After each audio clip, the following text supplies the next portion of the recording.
किसी की नजर मुझ पर पड़े ना पड़े, प्रभु की नजर का हुआ है असर। ओम शांति। 20 जून 2024। बाबा के महावाक्य। मीठे बच्चे, अब चने मुट्ठी के पीछे अपना समय बर्बाद नहीं करो।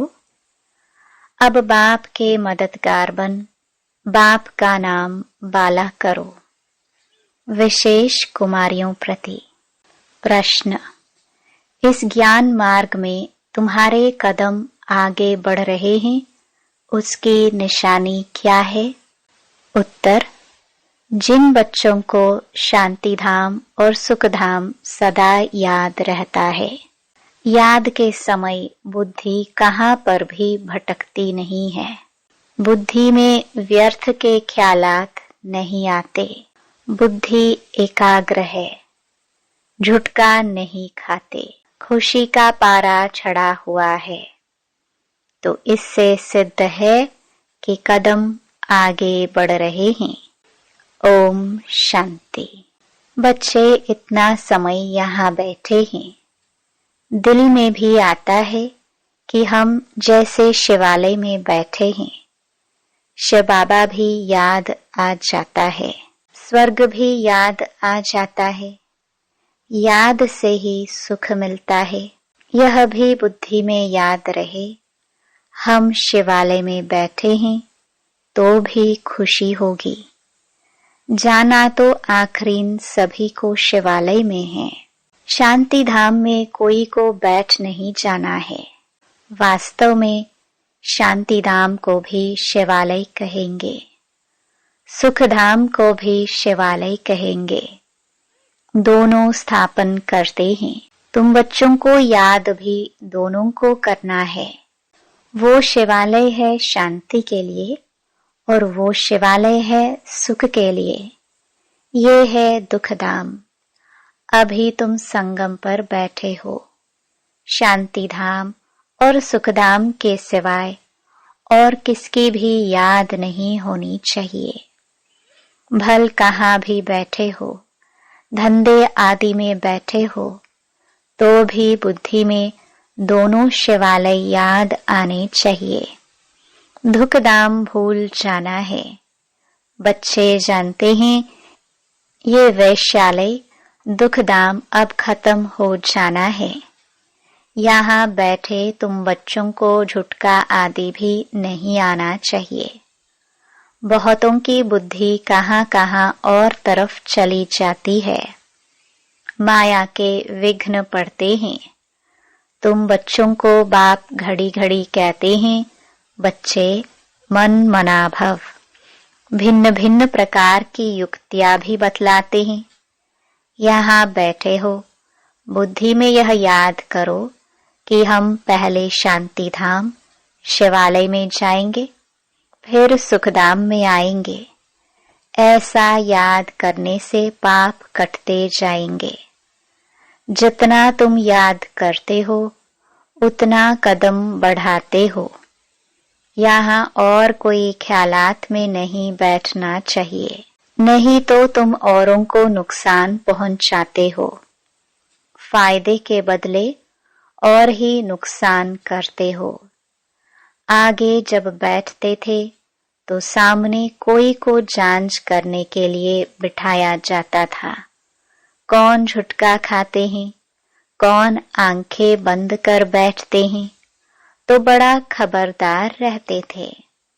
बाप भी देखते थे इनका बुद्धि योग कहाँ भटकता है क्या, या झुटका खाते हैं क्या। ऐसे भी बहुत आते हैं जो कुछ भी समझते नहीं हैं। ब्राह्मणियां ले आती हैं। शिव बाबा के आगे बच्चे बड़े अच्छे होने चाहिए, जो गफलत में नहीं रहे, क्योंकि यह कोई ऑर्डिनरी टीचर नहीं। बाप बैठ सिखलाते हैं। यहाँ बहुत सावधान होकर बैठना चाहिए। बाबा 15 मिनट शांति में बिठाते हैं। तुम तो घंटा 2 घंटा बैठते हो। सब तो महारथ ही नहीं है। जो कच्चे हैं उनको सावधान करना है। सावधान करने से सुजाग हो जाएंगे। जो याद में नहीं रहते, व्यर्थ ख्यालात चलाते रहते हैं, वह जैसे विघ्न डालते हैं, क्योंकि बुद्धि कहाँ न कहाँ भटकती है। महारथी, घोड़े सवार, प्यादे सब बैठे हैं।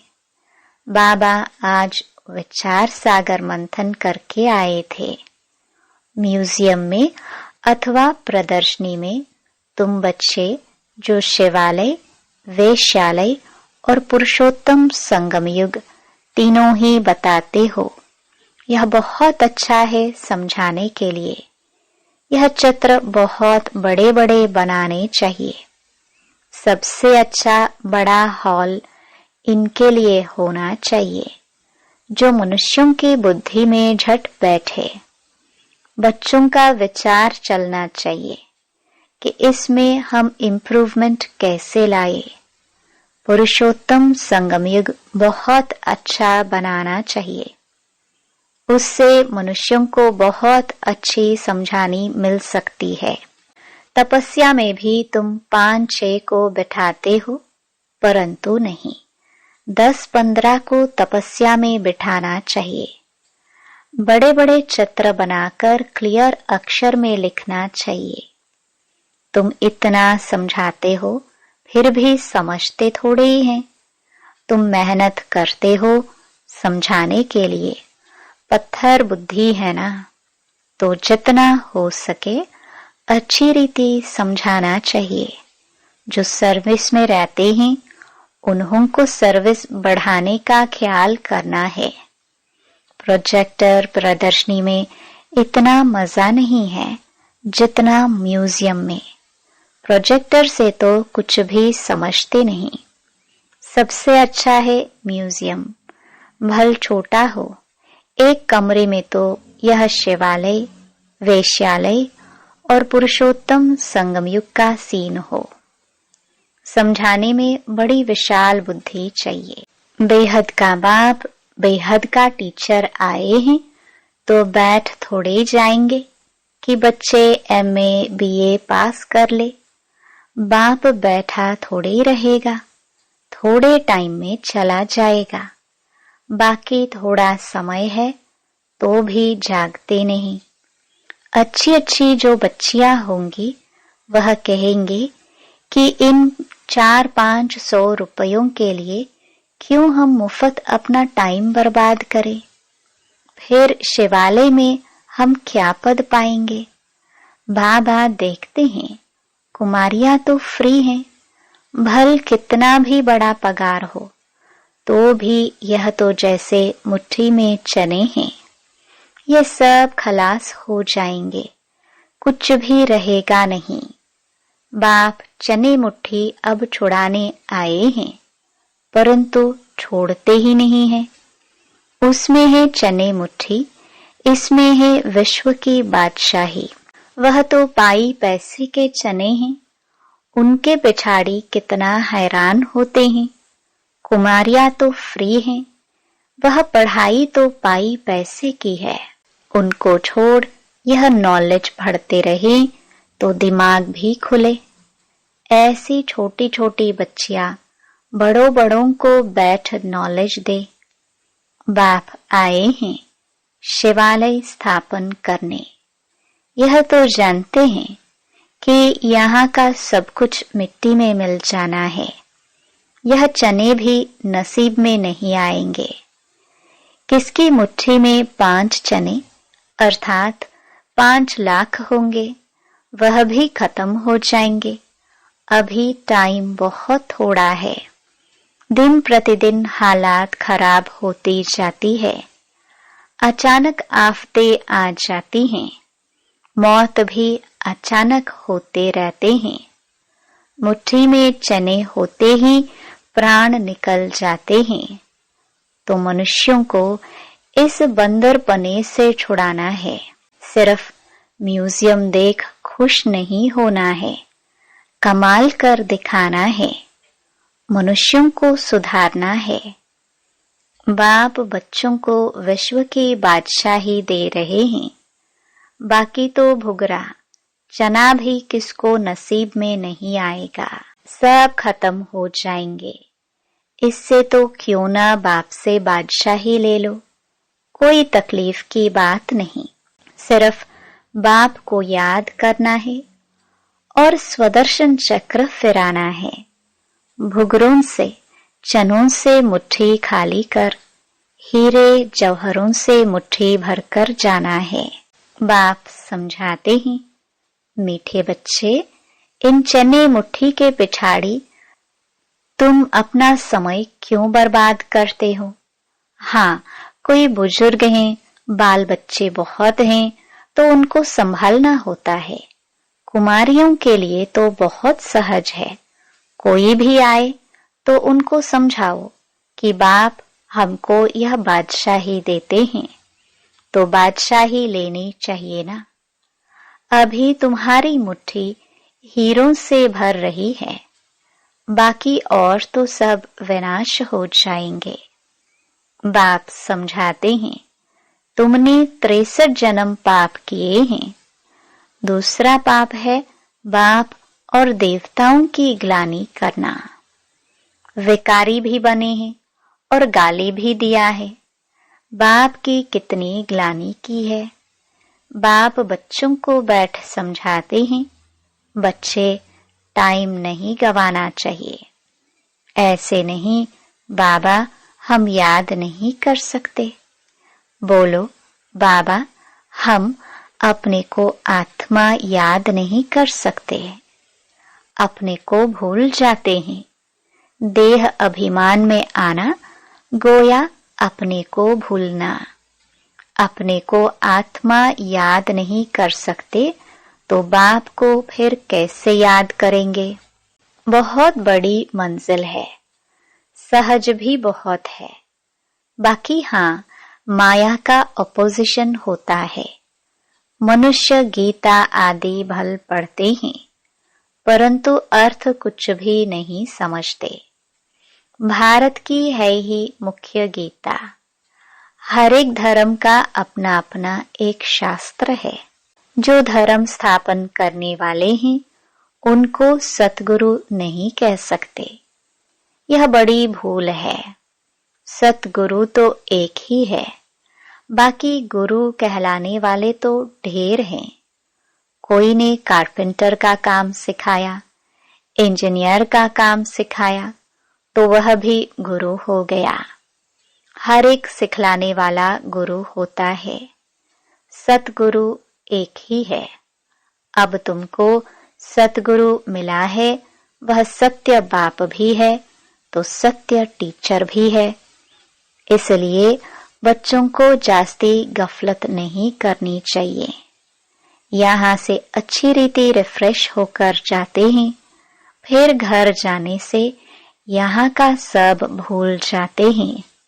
गर्भ जेल में बहुत सजाएं मिलती हैं, वहां तो गर्भ महल होता है। विक्रम कोई होता नहीं जो सजा खानी पड़े। यहाँ तुम बच्चे समझते हो, हम बाप के सम्मुख पढ़ रहे हैं। बाहर अपने घर में तो ऐसे नहीं कहेंगे, वहां समझेंगे भाई पढ़ाते हैं। यहाँ तो डायरेक्ट बाप के पास आए हैं। बाप बच्चों को अच्छी रीति समझाते हैं। बाप की और बच्चों की समझाने में फर्क हो जाता है। बाप बैठ बच्चों को सावधान करते हैं। बच्चे बच्चे कह समझाते हैं। तुम शिवालय और वेश्यालय को समझते हो, बेहद की बात है। यह क्लियर कर दिखाओ तो मनुष्यों को कुछ मजा आए। वहां तो ऐसे ही हंसी कुड़ी में समझाते हो। सीरियस हो समझाओ तो अच्छी रीति समझे। रहम करो अपने पर। क्या इस वेश्यालय में ही रहना है? बाबा के ख्यालात तो चलते हैं ना, कैसे कैसे समझाए। बच्चे कितनी मेहनत करते हैं, फिर भी जैसे डिब्बी में ठिकरी, हाँ हाँ करते जाते। बहुत अच्छा है, गांव में समझाना चाहिए, खुद नहीं समझते। साहूकार पैसे वाले लोग तो समझेंगे भी नहीं, बिल्कुल अटेंशन ही नहीं देंगे। वह पिछाड़ी में आएंगे, फिर तो टू लेट हो जाएंगे। न उनका धन काम में आएगा, न योग में रह सकेंगे। बाकी हाँ, सुनेंगे तो प्रजा में आएंगे। गरीब बहुत ऊंच पद पा सकते हैं। तुम कन्याओं के पास क्या है? कन्या को गरीब कहा जाता है, क्योंकि बाप का वर्षा तो बच्चे को मिलता है। बाकी कन्यादान दिया जाता है, तब विकार में जाती है। कहेंगे शादी करो तो पैसे देंगे, पवित्र रहना है तो एक पाई भी नहीं देंगे। मनोवृत्ति देखो कैसी है। तुम कोई से भी डरो मत। खुली रीति समझाना चाहिए, फुर्त होना चाहिए। तुम तो बिल्कुल सच कहते हो। यह है संगम युग। उस तरफ है चने मुट्ठी, इस तरफ है हीरों की मुट्ठी। अभी तुम बंदर से मंदिर लायक बनते हो। पुरुषार्थ कर हीरे जैसा जन्म लेना चाहिए ना। शक्ल भी बहादुर शेरनी जैसी होनी चाहिए। कोई कोई की शक्ल जैसे रीढ़ बकरी मिसल है, थोड़ा आवाज से डर जाएंगे। तो बाप सभी बच्चों को खबरदार करते हैं, कन्याओं को तो फंसना नहीं चाहिए। और ही बंधन में फंसेंगे तो फिर विकार के लिए डंडे खाएंगे। ज्ञान अच्छी रीति धारण करेंगी तो विश्व की महारानी बनेंगी। बाप कहते हैं, मैं तुमको विश्व की बादशाही देने आया हूं, परंतु किसी किसी के नसीब में नहीं है। बाप है ही गरीब निवास, गरीब हैं कन्याएं। माँ बाप शादी नहीं करा सकते हैं तो दे देते हैं, तो उनको नशा चढ़ना चाहिए। हम अच्छी रीति पढ़कर पद तो अच्छा पाए। अच्छे स्टूडेंट जो होते हैं वह पढ़ाई पर ध्यान देते हैं। हम पास विद ऑनर हो जाए, उनको ही फिर स्कॉलरशिप मिलती है। जितना पुरुषार्थ करेंगे उतना ऊंच पद पाएंगे। वह भी 21 जन्म लिए। यहाँ से अल्पकाल का सुख। आज कुछ मर्तबा, कल मौत आ गया, खलास। योगी और भोगी में फर्क है ना। तो बाप कहते हैं, गरीबों पर ज्यादा अटेंशन दो। साहूकार मुश्किल उठाएंगे, सिर्फ कहते बहुत अच्छा है, यह संस्था बहुत अच्छी है, बहुतों का कल्याण करेगी। अपना कुछ भी कल्याण नहीं करते। बहुत अच्छा कहा, बाहर गए, खलास। माया डंडा उठाकर बैठी है, जो हौसला ही गुम कर देती है। एक ही थप्पड़ लगाने से अकल चट कर देती है। बाप समझाते हैं, भारत का हाल देखो क्या हो गया है। बच्चों ने ड्रामा को अच्छी रीति समझा है। अच्छा, मीठे मीठे सिखिलदे बच्चों प्रति माता पिता बाप दादा का याद प्यार और गुड मॉर्निंग। रूहानी बाप की रूहानी बच्चों को नमस्ते। धारणा के लिए मुख्य सार। पहला, चने मुट्ठी छोड़ बाप से विश्व की बादशाही लेने का पूरा पुरुषार्थ करना है। किसी भी बात में डरना नहीं है। निडर बन बंधनों से मुक्त होना है। अपना समय सच्ची कमाई में सफल करना है। दूसरा, इस दुखधाम को भूल शिवालय अर्थात शांति धाम सुख धाम को याद करना है।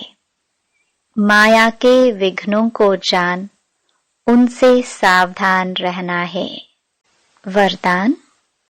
गीता का पाठ पढ़ने और पढ़ाने वाले नष्टो मोहा स्मृति स्वरूप भव। गीता ज्ञान का पहला पाठ है अशरीरी आत्मा बनो और अंतिम पाठ है नष्टो मोहा स्मृति स्वरूप बनो। पहला पाठ है विधि और अंतिम पाठ है विधि से सिद्धि। तो हर समय पहले स्वयं यह पाठ पढ़ो, फिर औरों को पढ़ाओ। ऐसा श्रेष्ठ कर्म करके दिखाओ जो आपके श्रेष्ठ कर्मों को देख अनेक आत्माएं श्रेष्ठ कर्म करके अपने भाग्य की रेखा श्रेष्ठ बना सके। स्लोगन। परमात्म स्नेह में समाये रहो तो मेहनत से मुक्त हो जाएंगे। ओम शांति।